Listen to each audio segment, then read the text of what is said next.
Hello friends, అందరూ ఎలా ఉన్నారు? బాగున్నారా? ఆషాఢం అనగానే గుర్తొచ్చేవి రెండే రెండు. ఒకటి వర్షాలు, రెండు గోరెంటాకు. నాకైతే మూడోది కూడా ఉంది. అదే మా అమ్మల ఊర్లో జరిగే గ్రామ దేవత అయిన ఎసిరితల్లి వారాలు.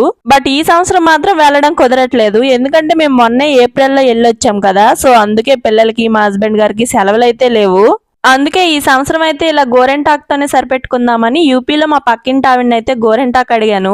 చెట్టు మొత్తము గోరెంటాకే ఉంది. వాళ్ళు అస్సలు చేతికైతే పెట్టుకోరంట, ఓన్లీ తలకే అయితే పెట్టుకుంటారు. కానీ ఇది పండుతుందో పండుదో అనే డౌట్ తోనే మిక్సీలో వేసి ఒక నిమ్మకాయ ముక్క వేసి అయితే మిక్సీ చేసా.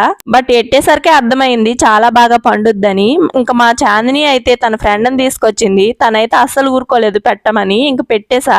ఇంకా నేను మా చాందిని అయితే ఇలా పెట్టేసుకున్నాము. ఈ డిజైన్ ఎలా ఉందో కామెంట్ చేసేయండి. ఈ సంవత్సరం నేను వారాలకు వెళ్ళలేదు, కానీ మా అమ్మ వాళ్ళు అసిరితల్లిని అయితే ఒక పెద్ద కోరికే కోరాను.